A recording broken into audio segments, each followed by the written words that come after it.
I news ప్రేక్షకులకు స్వాగతం.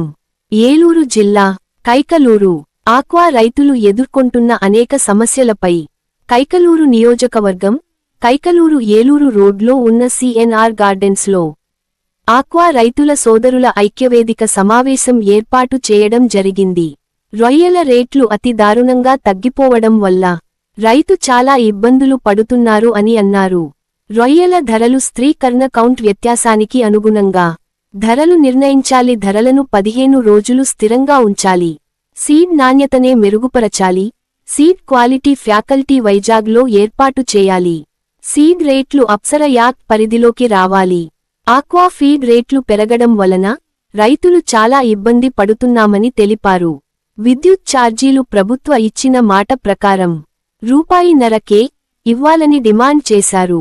రైతులు ఎన్నో సమస్యలను ఎదుర్కొంటూ ఆక్వా రంగాన్ని ముందుకు తీసుకువెళ్తున్నారు. రైతులకు అందవలసిన ప్రోత్సాహాలు కూడా అందకపోవడం వలన రైతులు అనేక ఇబ్బందులు పడుతున్నారని అన్నారు. రైతులందరూ ఐక్యమత్యంగా ఉంటే గనుక మన సమస్యలన్నీ పరిష్కారమవుతాయని రైతు సంఘ అధ్యక్షులు తెలిపారు. Please subscribe our channel.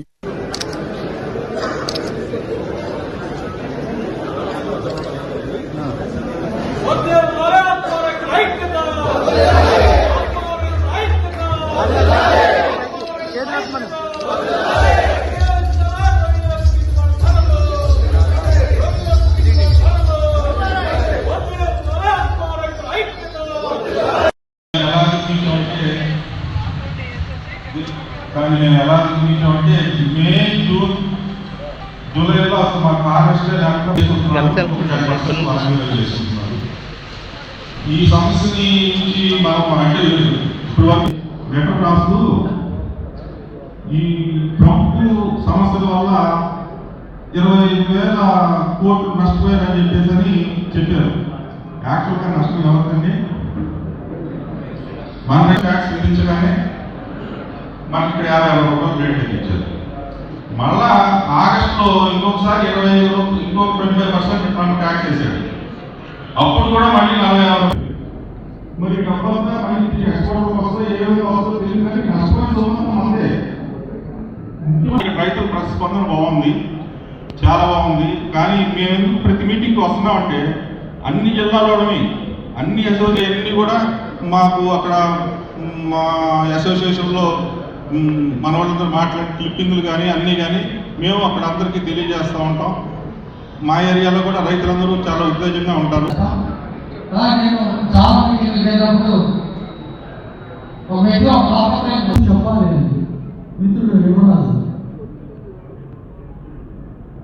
క్లుప్తంగా అవకాశం మనకి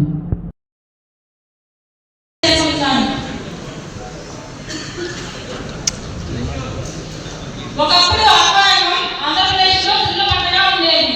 ఆక్వా రైతులకు అది అందమైన భవిష్యత్తుగా ఉండేది. కానీ ఈ రోజు అదే ఆక్వా రైతు జీవితం ప్రశాంతంగా మారింది. దానికి చాలా కారణాలు ఉన్నాయి. అందులో కొన్ని గురించి నేను వివరిద్దాం అనుకుంటున్నాను. పెరిగిన వ్యాపారాలు, ఆకస్మికంగా తగ్గుతున్న రొయ్య ధరలు, పెరుగుతున్న వ్యాపార ప్రభావం, సబ్సిడీ లేని విద్యుత్తు, కరెంటు కోతలు, విపరీతంగా పెరుగుతున్న డీజిల్ ధరలు, నాణ్యం లేని సీడు, ఇలాంటి కారణాల వల్ల మనం అందరం కలిసికట్టుగా పోరాడి వాటికి పరిష్కారం సాధించలేకపోతే మన ఆక్వా రైతు భవిష్యత్తు అంధకారంలోకి వెళ్తుంది. ప్రభుత్వం మనకి రూపాయలకే యూనిట్ విద్యుత్ అందిస్తామని హామీ ఇచ్చారు. దాని ప్రకారం ఆక్వా నాన్ ఆక్వా జోన్ అనే తేడా లేకుండా సన్నకారు, చిన్న, పెద్ద రైతులు అని తేడా లేకుండా అందరికీ విద్యుత్ సబ్సిడీలు అందించాలని కోరుకుంటున్నాను. రాష్ట్ర ఆర్థిక పరిస్థితి బాగాలేకపోయినా ఎన్నో ఉచిత పథకాలు ఎటువంటి ఆటంకం లేకుండా ఇస్తున్న మన ప్రభుత్వం మన ఆక్వా రైతులకు కూడా విద్యుత్ సబ్సిడీలు అందించి ఆక్వా రైతులకి ప్రోత్సాహంగా ఉంటుందని తెలియజేసుకుంటున్నాను.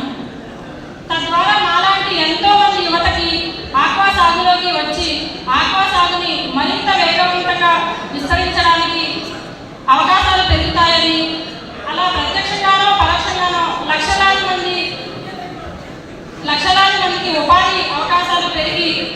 వారి జీవన ప్రమాణాలు మెరుగుపడతాయని తెలియజేసుకుంటున్నాను. యూనిట్ విద్యుత్ రూపాయలకే అందించడంతో పాటు కరెంటు కోతలు లేని నిరంతరాయమైన విద్యుత్తుని కూడా అందించాలని, పెరిగిన డీజిల్ ధరల వల్ల ఇబ్బంది పడుతున్న రైతులకి ఊరట కల్పించాలని ఈ వేదికగా కోరుకుంటున్నాను.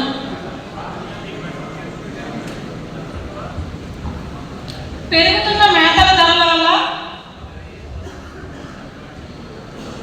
మనకి మేతల విషయానికి వస్తే మేతలలో 25 నుంచి 35% వరకు సోయా మిల్, 10 నుంచి 20% వరకు ఫిష్ మిల్ మరియు ఫిష్ ఆయిల్ వాడతారు.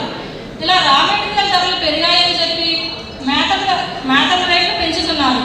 కానీ అవి తగ్గినప్పుడు మాత్రం వాటి రేట్లు తగ్గించకుండా వారి జేబులు నింపుకుంటున్నారు.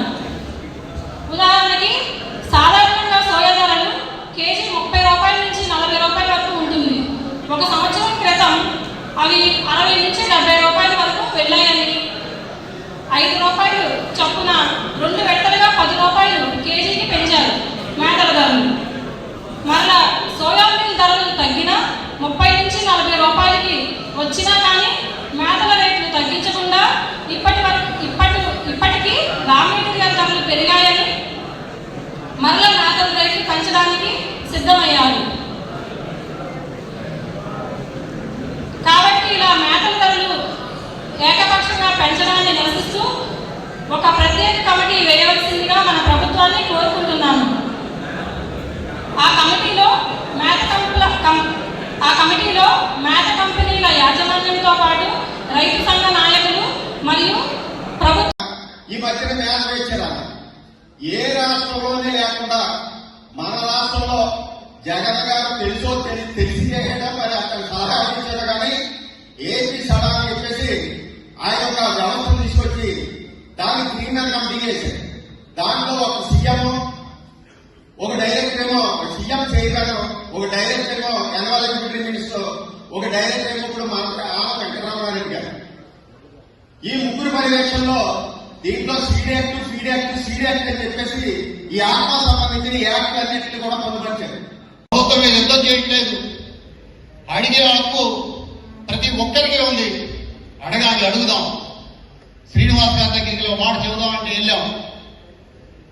మనం ప్రభుత్వాన్ని విమర్శనాస్త్రాలు సంధించో, ప్రభుత్వాన్ని ఇరుకులు పెట్టేటట్టు మాట్లాడితేనో, దానికి అగ్నికి ఆజ్యం పోసినట్టు ప్రతిపక్షం ప్రవర్తిస్తేనో సమస్యలు తీసుకుపోతాయి. కానీ మనం ఒక పద్ధతి ప్రకారం కనుక చేస్తే సమస్యలు తీర్చే ఒక నాయకుడు అక్కడ ఉన్నాడు. చెబితే ఇదే నాయకుడు అక్కడ ఉన్నాడు. నిన్న సాయంత్రం మేము మీటింగ్ అనుకున్న దగ్గర నుంచి నేను కైకలూరు ఏఎంసీ చైర్మన్ గా పనిచేస్తా ఉన్నాను. తెలుగుదేశం పార్టీలో 20 ఏళ్లుగా పనిచేస్తున్నాను. పార్టీ నుంచి నిన్న సాయంత్రం నుంచి వచ్చే ఫోన్లు, ఏంటి మీటింగ్,